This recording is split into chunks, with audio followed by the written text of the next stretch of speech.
Today's class will discuss about slip power recovery schemes. Okay, so I hope so. So we will recover the slip power of the induction motor. I hope you remember in case of the induction motor what is the slip power. What is slip power in the induction motor? Slip power in the sense it is uh, it is the power. I can say like this that see the air gap power is there. So in the induction motor, you take this as the stator, okay, and the rotor here. Okay, so this is the rotor. So the red color one is the rotor. Okay, this is the rotor. This is the stator. So you give the supply here to the stator. Then there is power. So anyhow, it is everything is a power flow. So this some air gap power is there. We call that as PAG. PAG is the air gap power. So this power will enter into the rotor. So now this power, so after it enters into the rotor, a part of the power will do the work on the load, mechanical load. There is a mechanical load is there. So a part of the power, which power? Air gap power. A part of the air gap power will do the work on the load, on the mechanical load. So other than this power, the remaining power, the power which enters into the air gap, that's called air gap power. So this power will enter into the rotor. So out of this total power, a part of it will work on the load, or you can say a part of it will go to the mechanical load. So the remaining power you can call it as slip power. The remaining power you can call it as slip power. And the formula for that also we have got in case of your induction motor, that is S into PAG. Okay. So what is PAG? PAG is the air gap power, or the power enters into the rotor, or input power to the rotor. We can say different names we can say here. So the slip power is nothing but S into PAG. Okay. So this we already got in the previous classes itself, or you revise yourself, then you will get this answer. Now here what we are studying is that how do we recover this power? How do we recover this slip power? Okay, what are the ways? So why do you want to recover that? So that we can use that in somewhere else. So that is the purpose of using this power. Okay. So now what are the different schemes are which are there for this recovery of the slip power that we will study from now onwards. So mainly there are two schemes are there. One is Cherbius system.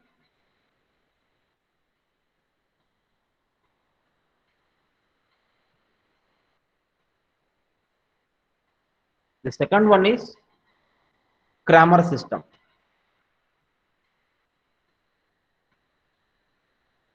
Now we will study both of these today, if possible, any one, or if time permits both.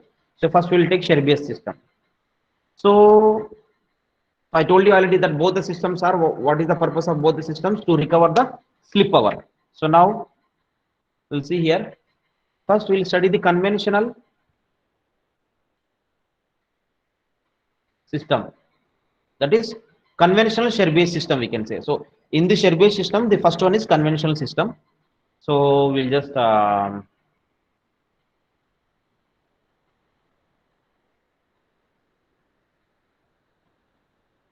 the block diagram of this first. So these are the three-phase supply.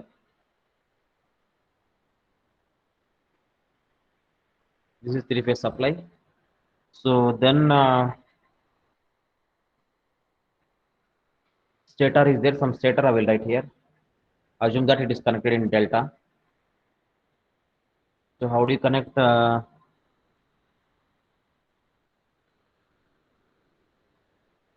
You connect here. Okay. This is stator. Then it is coupled with the rotor. Assume the rotor is star connected.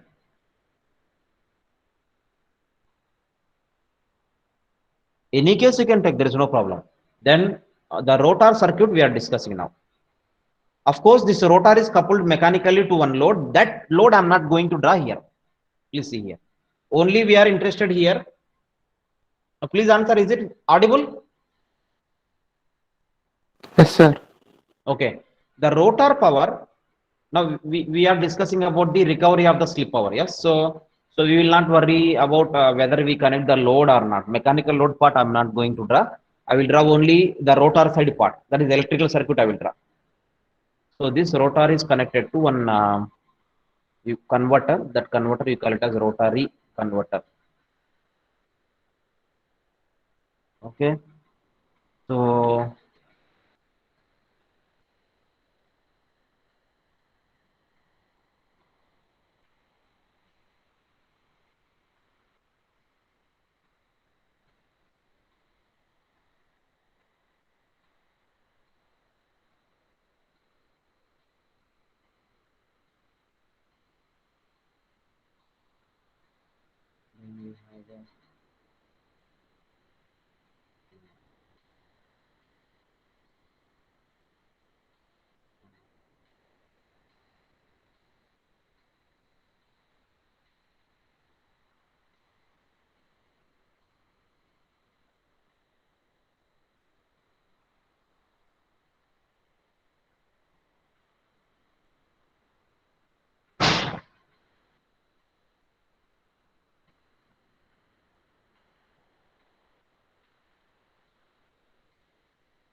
now you look at this circuit diagram.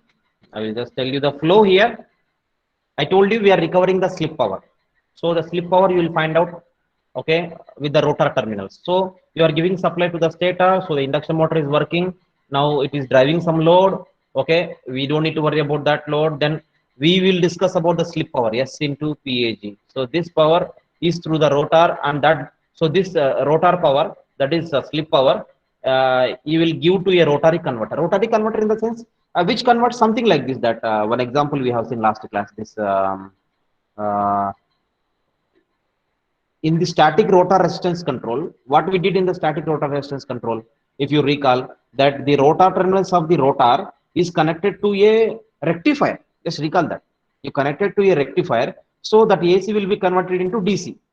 The same thing, this rotary converter, in the sense this is a system which converts this here the rotor power, AC power, into DC. You see here there is a DC is there here.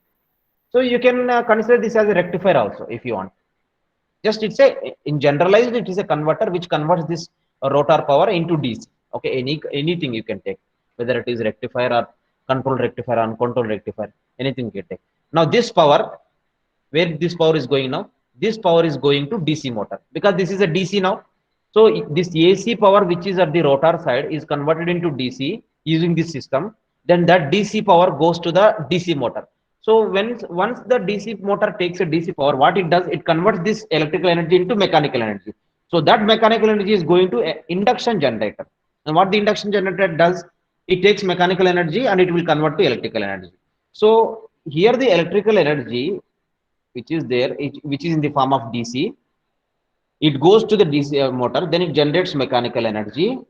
It generates mechanical energy. Then this mechanical energy goes to the induction generator. Then this induction generator will generate electrical energy. Now this electrical energy is coupled to the bus bars once again. Same bus bars. Okay. So from the bus bar to the stator, then stator to the rotor is coupled, then rotor to the rotary converter, then that electrical energy goes to the DC motor. Now it is a DC, so DC motor will convert this electrical energy into mechanical energy. Once again, this mechanical energy is converted into electrical energy using the induction generator. That generated electrical energy is pumped to the bus bar. So indirectly we can say the slip power which is there here in the rotor is going back to the bus bar. So you can call this as a recovery of the slip power. So this is a conventional system. This is conventional system. Okay. Now we will draw the static Scherbius drive. Draw the static Scherbius drive.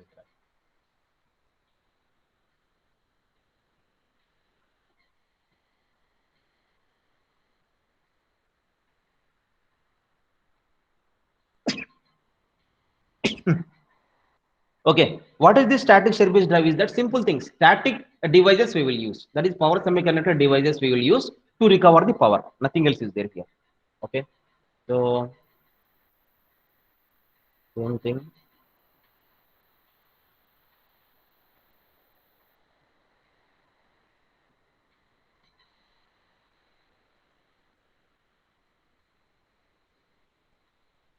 Okay, so this is the bus bar.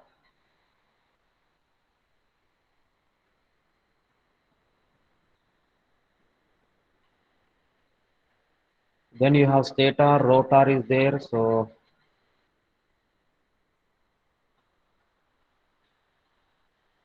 the stator.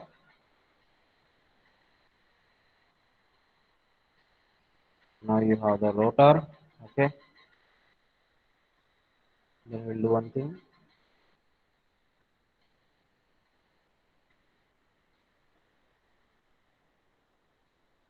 You connect the supply to the stator. Then what do you have here? The rotor is there. So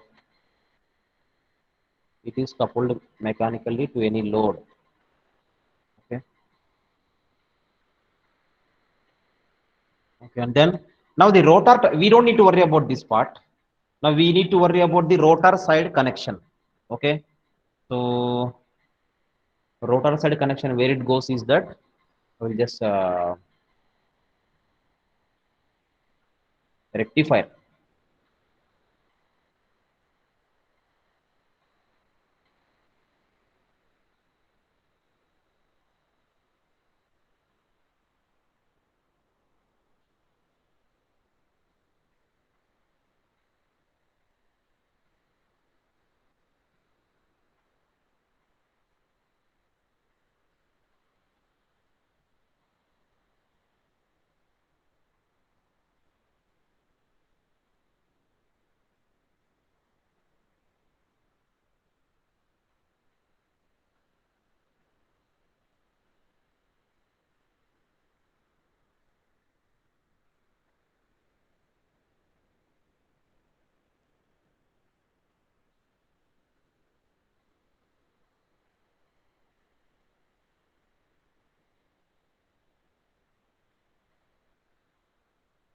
Then you have another bridge is there this side, but this is a controlled bridge.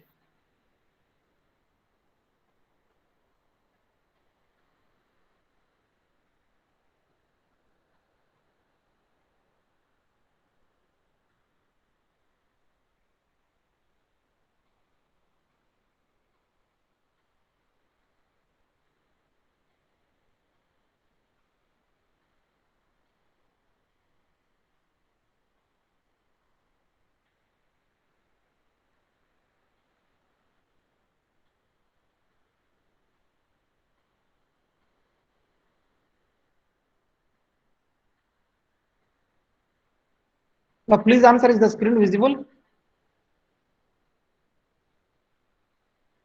No, sir. Less, sir. Yes or no? No, sir. Is the circuit diagram visible now? Screen visible or less, sir? Okay, okay. Just I will. It's visible till a minute back. Okay.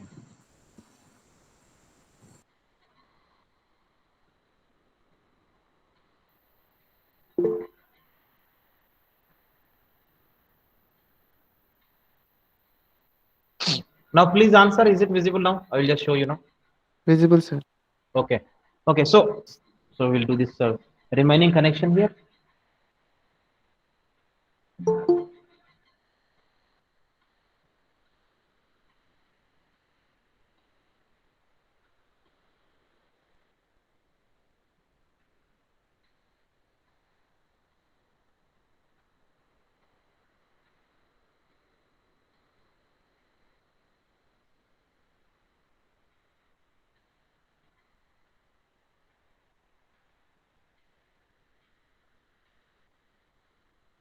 Okay, this is the circuit diagram you will find out here.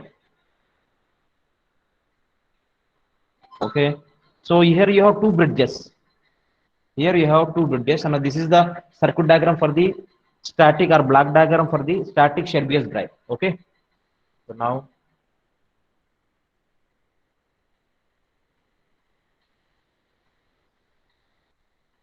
please see this now.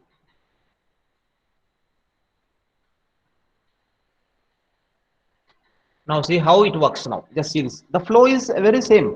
That the flow which I have shown here, the flow which I have shown, okay, in case of the conventional Scherbius drive, the same way here, except the difference is that you are using entirely here power electronic devices.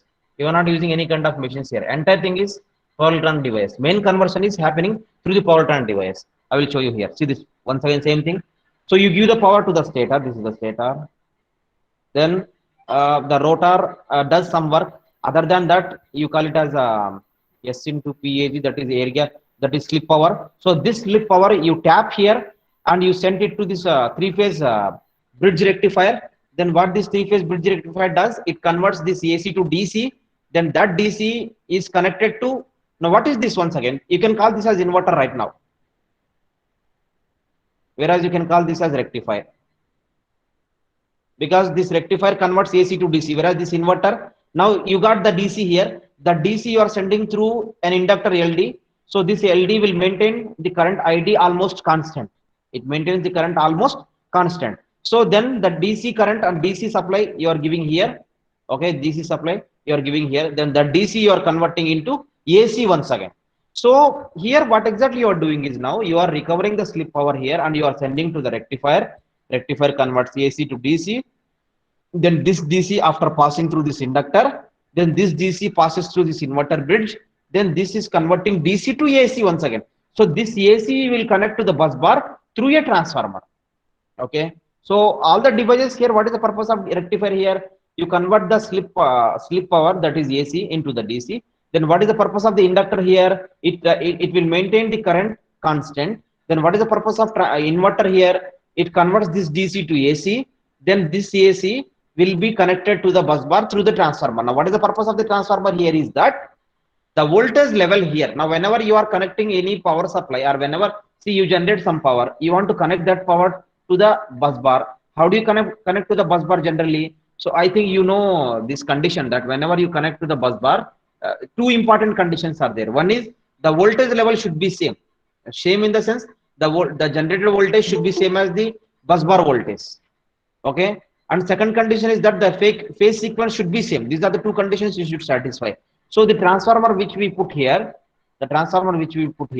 so it will change the voltage. For example, the voltage here is not same as the voltage of the bus bar. Then it will change the voltage. Either it step up the voltage or it step down the voltage. Okay.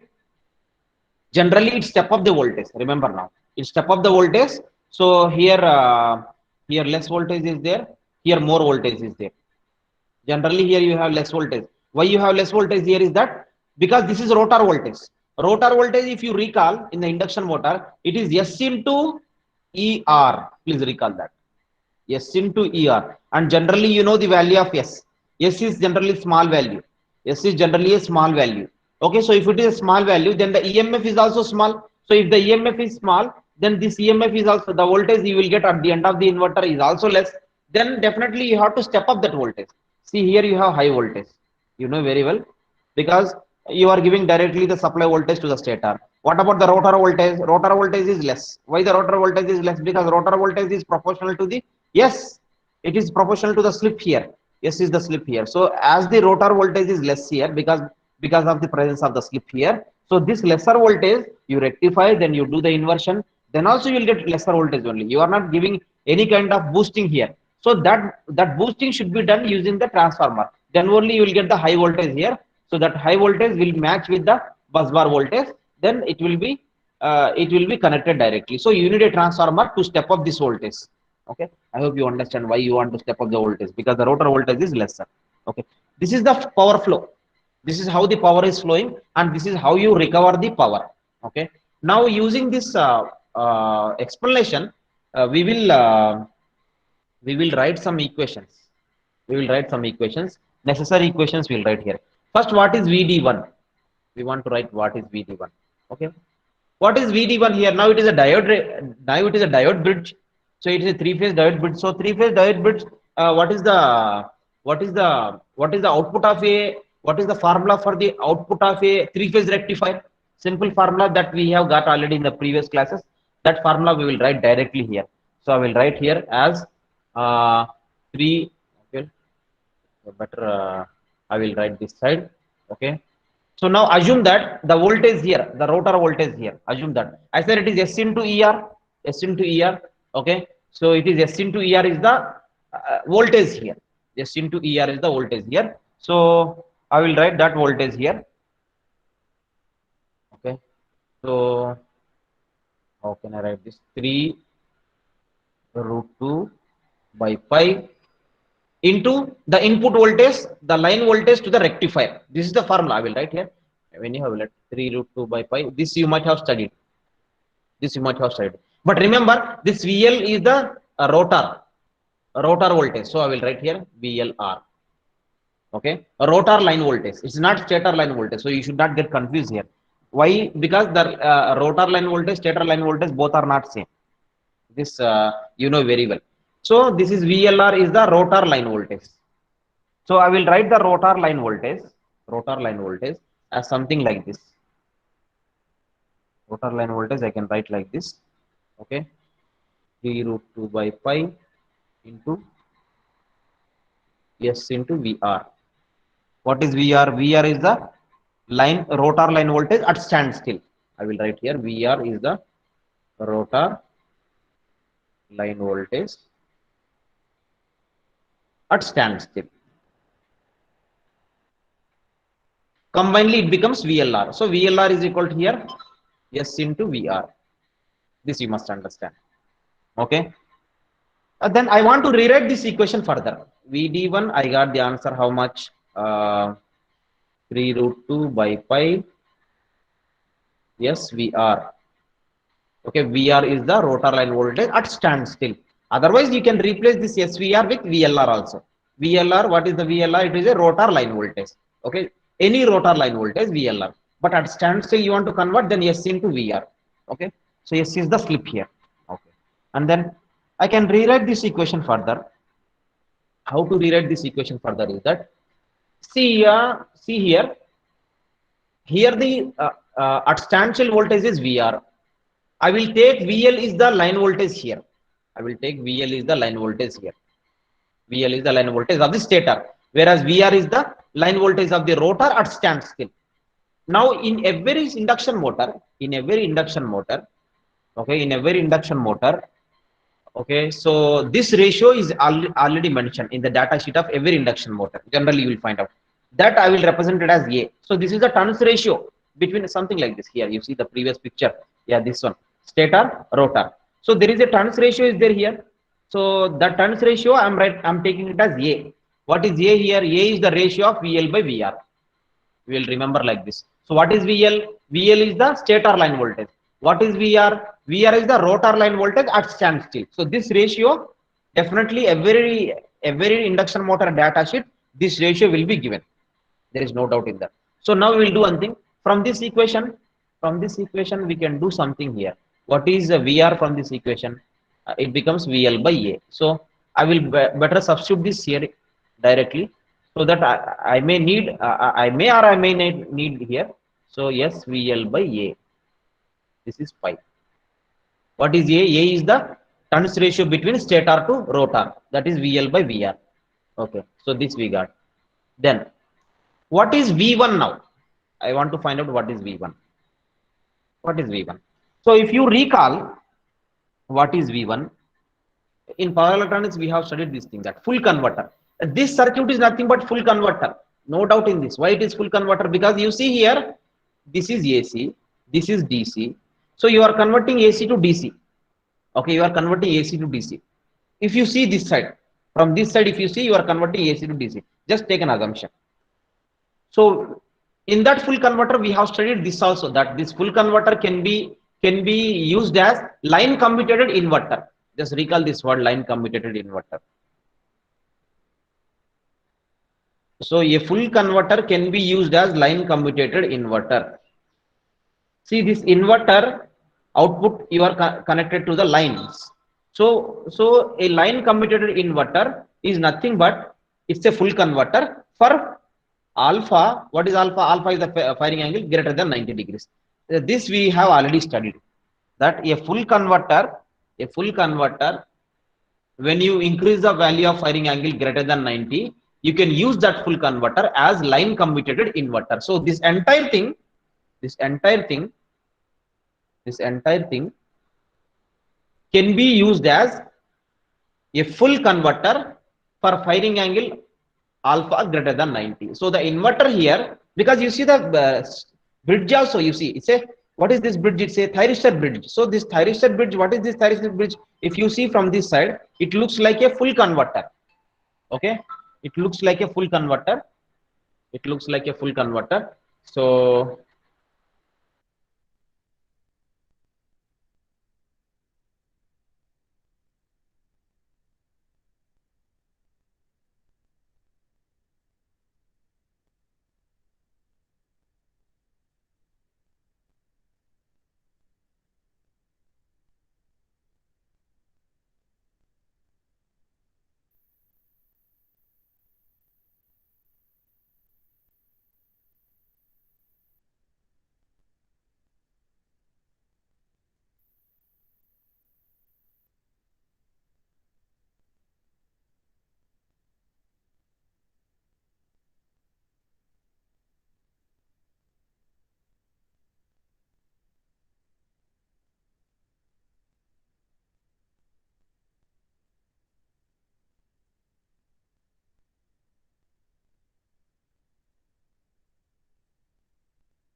now please see, sorry for the disturbance. Okay.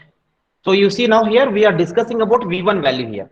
So what I am saying is that this thyristor bridge is nothing but a full converter, and it will work as line commutated inverter if you make the firing angle of, or if you give the firing angle for this bridges, for these thyristors of the bridge greater than 90 degrees. So this we have already studied. This we have already studied, that full converter for firing angle alpha greater than 90, the full converter can work as line commutated inverter. So this we have studied. So if you recall that thing, then we will get one important observation, that what is that value here is that, so assume that the voltage here, the voltage from the AC side, I will give some voltage here, any value you will get. Line voltage here I will take it as Vx, just assumption, take an assumption that the line voltage here is Vx. So if the line voltage here is Vx, then what is the DC voltage you will get here? That is V1, because this is a full converter now. Of course, the firing angle is greater than 90, so it will work as inverter. So then what is V1 equation? If you recall, then you will get the same equation here: 3 root 2 by pi, 3 root 2 by pi, okay, Vx cos alpha. So this is the formula you will get. This is the formula you will get. Okay, this we have already studied for the full converter. Okay, for the full converter. Now we will do one thing. We'll go ahead with this further. How to go ahead? You see this now. That is equal. We know very well this line voltage is VL, because the bus bar line voltage is VL. So the transformer other side line voltage is VL. The transformer, for example, you take this as primary. This you could take it as primary, this you take it as secondary, just for example. So the primary side voltage is Vx, the secondary side voltage is VL. So then assume that the ratio between VL and Vx, I hope you believe this thing, that this transformer secondary is VL because this is directly connected to the bus bar. So the bus bar voltage is VL. So the same voltage is we are giving to the stator. So VL is here, Vx is here. So we will take an assumption that the ratio between VL by Vx is equal to AT. What is AT? Is the turns ratio of the transformer. Here, what is a turns ratio of the induction motor between stator and rotor? Here, AT is turns ratio between the secondary and primary. So VL by Vx. So I will take VL by Vx as AT. Okay, because one A is there already. So to differentiate this, I will take it as AT. So turns ratio of the transformer, AT. Then if I take this one, then what is Vx from this? Vx is equal to VL by AT. Okay, so what is the purpose of doing all these things here is that, what is the purpose doing is that we want to convert everything into VL so that the remaining variables will remain there. So when we do this, what is the answer we will get here is that 3 root 2 by pi, what you will get here, Vx I will get VL by AT into cos alpha. So 3 root 2 by pi VL by AT cos alpha. This is the formula for V1. So we got the formula for now V1. We got the formula for now for V1, and also for VDC we got the formula. Okay. For VD1 and V1 we got the formula. Then what's next is now we will see the observation here now. What is the observation we will find out here is that if you look at the circuit diagram, let me go to the circuit diagram. We will apply KVL here. I want to apply KVL here. We will apply KVL here. So if you apply KVL here, now we know very well this thing that, see, when you give alpha greater than 90, when we give alpha greater than 90, please see this. If alpha greater than 90, it falls into second quadrant. If it falls into second quadrant, what is the cos alpha? Cos alpha becomes negative. So if cos alpha becomes negative, then you will find out here plus, here minus. You will find out. Whereas this DC, you know very well, this is plus, this is minus. I'm just finding out the polarity here. This is minus, this is plus. You must get like this. Then only, because alpha greater than 90, so cos alpha is negative. So definitely this V1 will be negative. So V1 will be negative in the sense, what does that mean? This is negative, this is plus. This is negative, this is positive. Whereas the output of the rectifier, this is plus, this is minus. Then I will apply KVL in this. If I apply KVL in this, then this VD1 plus the voltage drop across your inductor plus V1. So sum of all these three voltages will be 0. But one thing is that as the current you are maintaining constant in the inductor, then if you maintain the current constant in the inductor, the voltage drop across the inductor is 0. So I will write here VD1 plus VL plus V1 is equal to 0 as per if you apply KVL here. But you know VL is equal to 0. Why? Since ID is constant. ID is constant. Okay. So then what is left now? VD1 plus V1 is equal to 0. So we got this equation. From this we will substitute that 3 root 2 by pi into SVL by A. Okay. SVL by A plus 3 root 2 by pi VL by AT into cos alpha is equal to 0. Then few things will get cancelled here. 3 root 2 by pi VL. So I will write here S by A plus cos alpha by AT is equal to 0. So from this, what I can write here is that from this, I will write this thing S is equal minus A by AT into cos alpha. Okay. For example, if I take only the magnitude, say for example, then because slip is negative in the sense you got some other answers, and also cos alpha is greater than 90. So we will take magnitude here. So if I take only magnitude, you will get A by AT. So this is the relationship we will get here. What is S here? S is the slip. What is alpha? Alpha is the firing angle to the inverter bridge. Alpha is the firing angle to the inverter bridge. S is the slip here. Whereas A is the turns ratio between stator and rotor of the induction motor. AT is the turns ratio between for the of the transformer. AT is the turns ratio of the transformer. Okay, this we got here. Once we got this, now we will use this somewhere else. We will use this equation somewhere else. So before you use this further, we'll do one more thing. Okay, so we'll do one more thing. What we will do here is that, so what about the air gap power here? If we take the system ideal total, if we take the system total ideal, then if I take the system ideal here, what is the air gap power here? SAG. SAG is the air gap power. So which you are collecting from this side, which you are collecting from this side, and we will take this entire parts are ideal elements. So then I can say this thing that this power SAG is nothing but the power here. The power SAG is the power here, because the all the elements present between this point and this point are ideal we are taking. So if I take ideal here, then all these elements there is no power dissipation. Then whatever the power here will be same as this power. So I will write this thing here. What I will write this thing here is that yes, the slip power is equal. What is the power at this point? The power at this point is the voltage into current.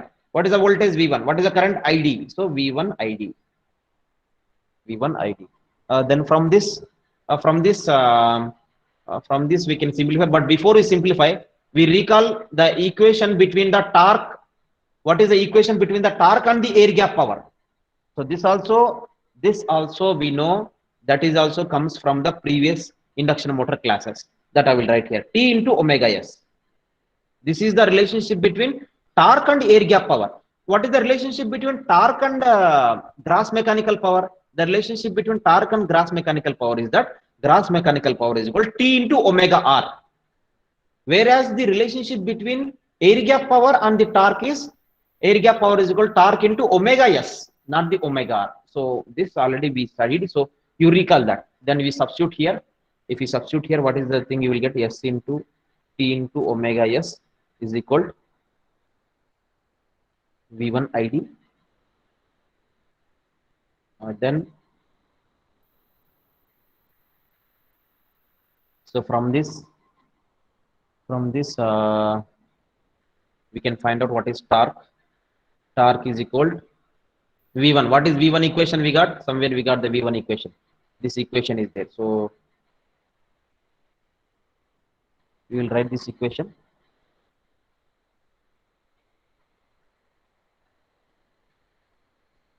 Three root 2 by 5 VL by 80.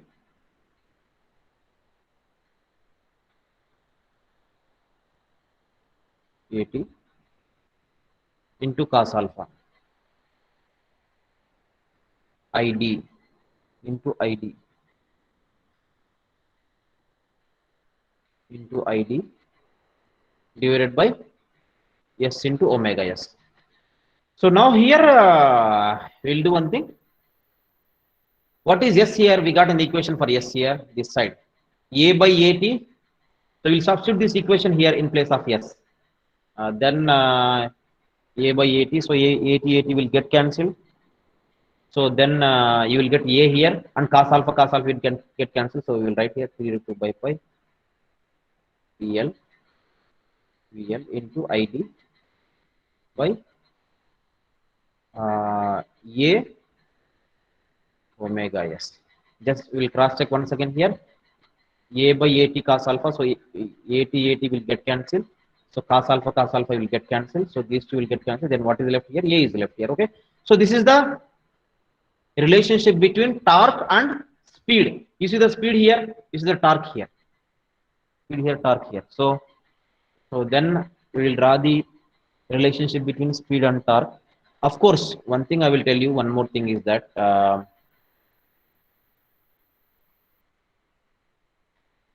we'll put here. Once again, we'll put here. Yep. Omega S, we can write it as omega R into 1 minus S. I hope you know this thing.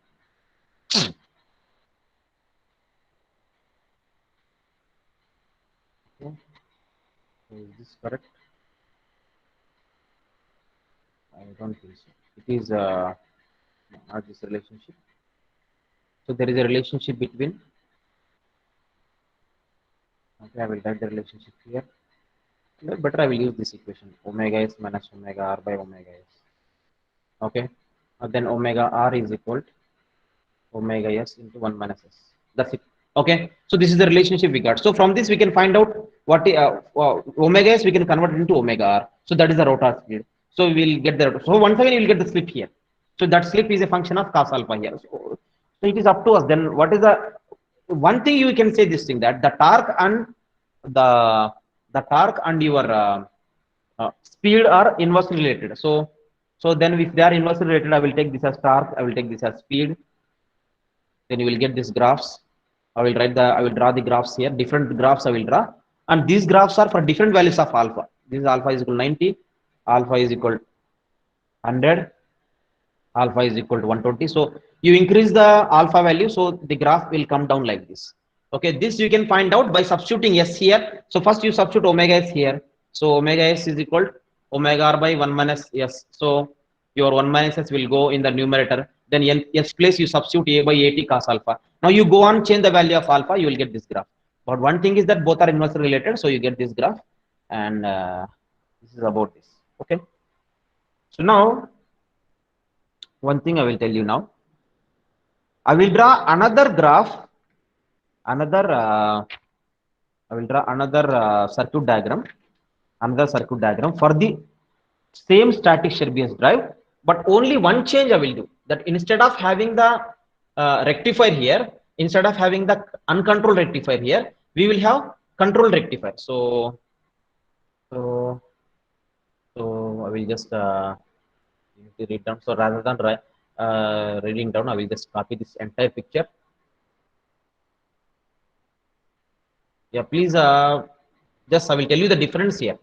The only difference I will tell you here. Everything is same except instead of having the diodes, you have the thyristors. So I will just highlight this here in the picture so that I don't need to redraw the picture here once again. This is another type of Scherbius drive. See, both does the same function. The explanation which I have given will remain same, except now the equations may vary here. Why it is? The equations now here for VD1 also you will have the equation in terms of cos alpha, because this alpha is different, this alpha is different. So I will take it as alpha 1, I will take this as alpha 2. So this is the only difference. So we will use this when we will use this and when we will use the previous circuit diagram. So this is also static Scherbius drive.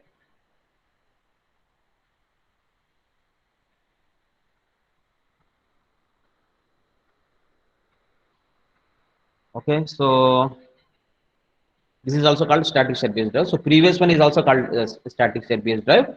The difference between the previous picture and this picture is that in the previous picture, the rectifier is the uncontrolled rectifier. Now it is a controlled rectifier, and there is no other difference. So with this difference, of course, the equation also a slight variation will be there in the equations also.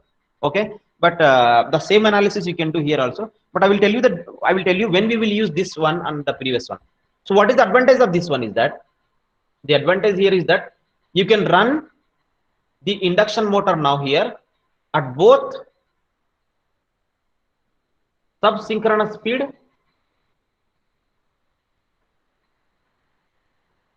and super synchronous speed. Okay, I hope you know what does this mean.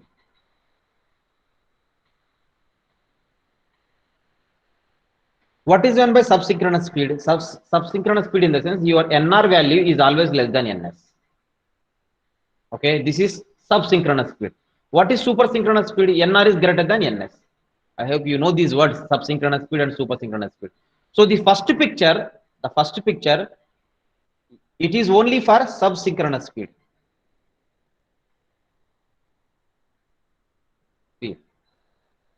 Okay, so how do you do this thing that subsynchronous speed and supersynchronous speed here is that subsynchronous speed in the sense NR is less than NS.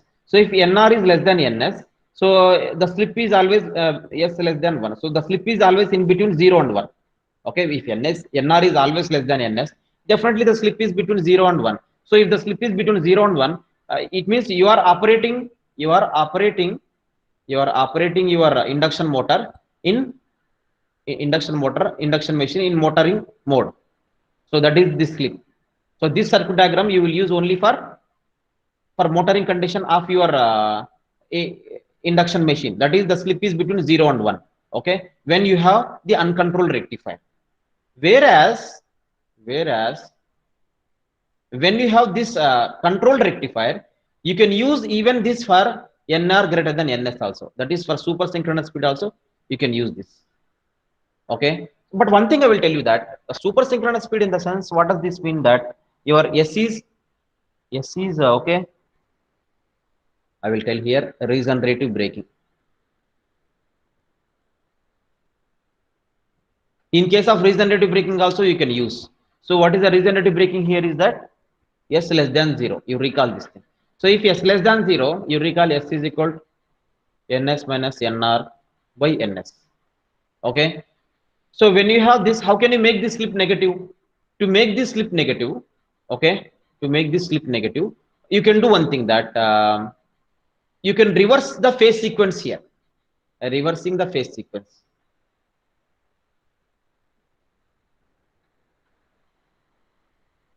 you reverse the phase sequence here. So if you reverse the phase sequence here,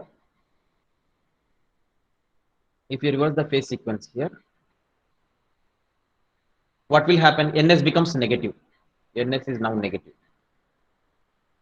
If NS is negative, then this is negative, this is negative. Okay, so of course, okay, sorry, I think this is not possible. So if you do this thing, if you do this thing, what will happen now? NR always try to follow the synchronous speed. So if it is following the synchronous speed, then what do you find out is that okay, so it slows down. If it slows down, you call that as the regenerative braking.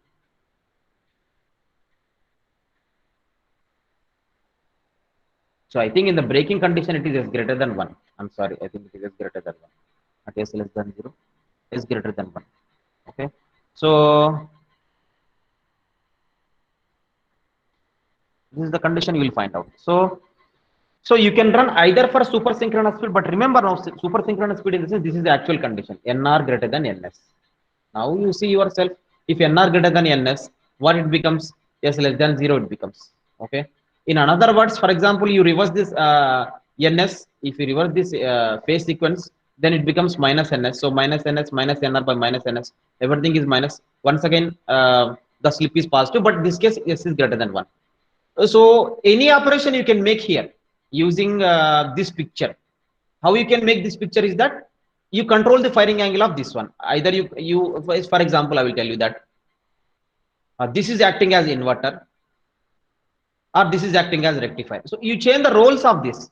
See, controlled you have two controlled rectifiers here.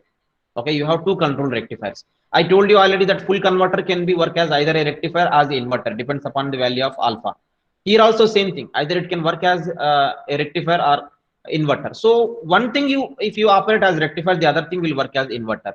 You can reverse the role of this by changing the value of alpha. Here you put the alpha greater than 90, here you put the alpha less than 90. So it's something like a dual converter operation. You recall the dual converter operation. Okay, combinedly you can call this as super. So you can run this at super synchronous speed, whereas the previous one you can run only at the subsynchronous speed. So but remember, now both the cases it is Chebyshev drive only. So both the cases you are recovering the seat power. Okay, now the same thing you can recover. You have another circuit also other than these converters. Which converters other than this?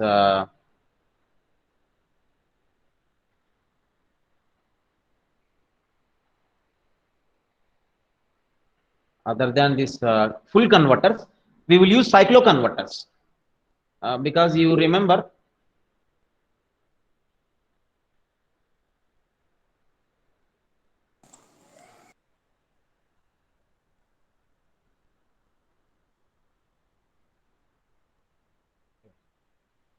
So you remember now what a cycloconverter does.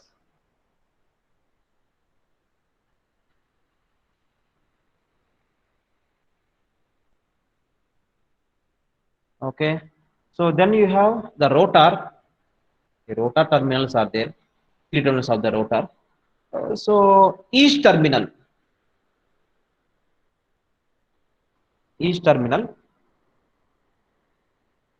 one cycloconverter.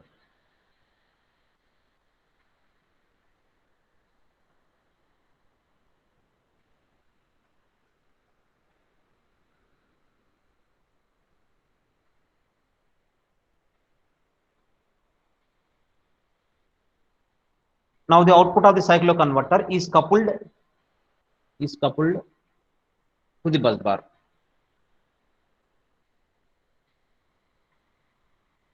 So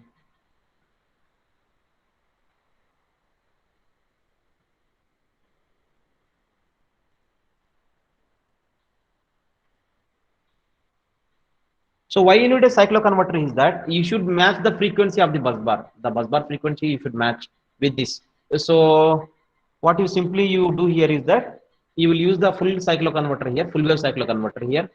Then by triggering the firing angles here, the rotor frequency is there. The rotor frequency. The rotor frequency you will match here using this also. Okay.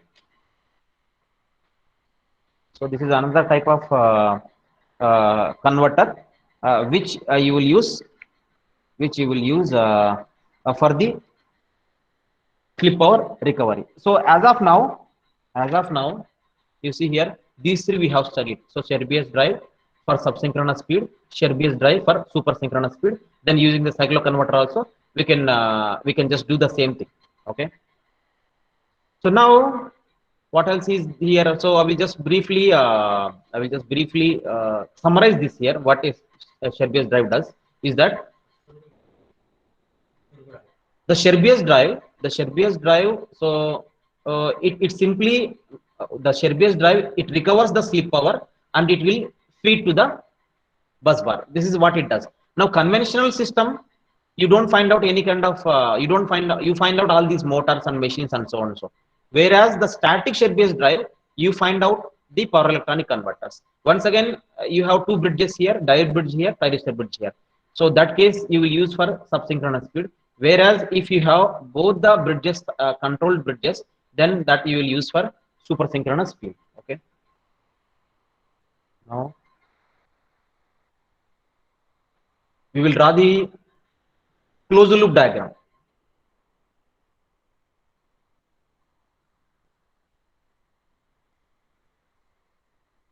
We'll draw the closed loop diagram. So see the closed loop diagrams, many of the closed loop diagrams are very same. Okay. Same controllers you will find out, same feedback is there, everything same you will find out. Okay.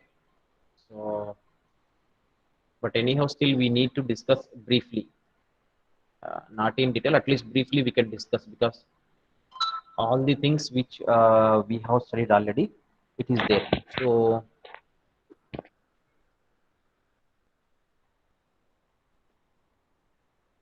stator, same thing. So then rotor, what you do here,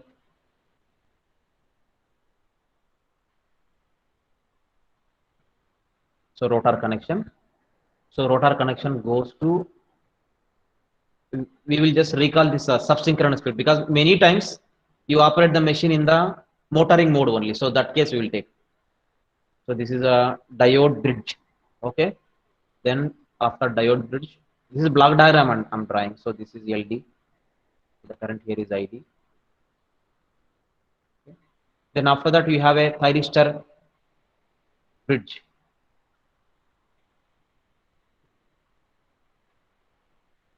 This is thyristor bridge. Then the output of this thyristor bridge, okay, is going to transformer.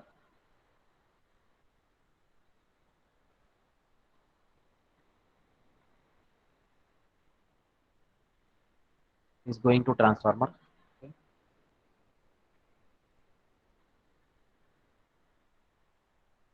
Okay, then now we will go to the feedback part. So feedback path is means first of all we need to give the firing angle here. Just remember now, feedback in the sense the base circuit. So we have to give the firing angle here. So then we will sense the speed here. All these are very common. This is a speed sensor. So this speed sensor, the actual speed will be compared with the reference speed.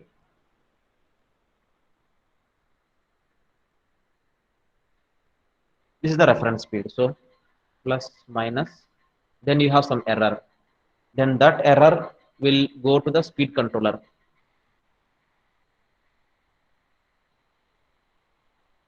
Then it will go to the current limiter.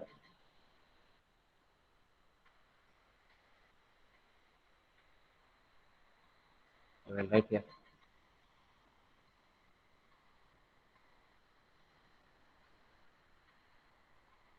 Then it generates the reference ID. This ID is there. So this is the reference ID it generates. Then this reference ID should be compared with the actual ID. So you tap a current here, ID, the ID which is flowing here. You sense ID here. So this is plus, whereas this is minus. Then once again you may have some error. Then that error goes to the current controller.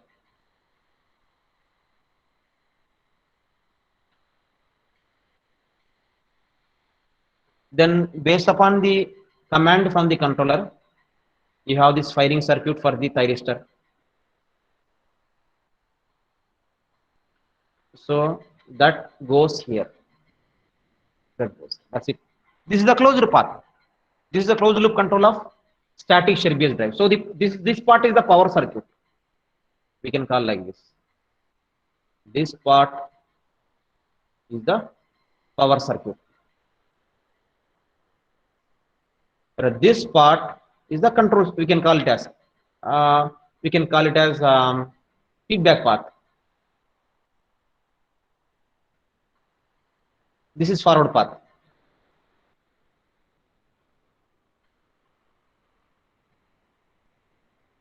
We can, no problem. You can divide into any way, no problem. It may not be the same. But remember, this one is the power circuit, whereas this is the control circuit. So what you require for the power circuit, based upon that only you design the controller. First of all, what you require, what you want to do. First of all, you want to set a reference. You want to run the induction motor at a particular speed. So how do you run that? Then definitely you will take the feedback of the speed, because you want to run at a particular speed. So that speed is reference speed. So this reference speed will be compared with the actual speed of the induction motor. Then you got some error. Then that goes to the speed controller. Then that goes to the current limiter. Then this current limiter will tell what is the reference value of the current here. Which current here? This current here. This inductor current. So then actual inductor current we will compare. If there is error, then that goes to the current controller. Then after that it goes to the firing circuit. So you need a firing circuit here for your thyristors, because you have the thyristors here. So that firing circuits input you are getting from the current controller. So this is the closed path.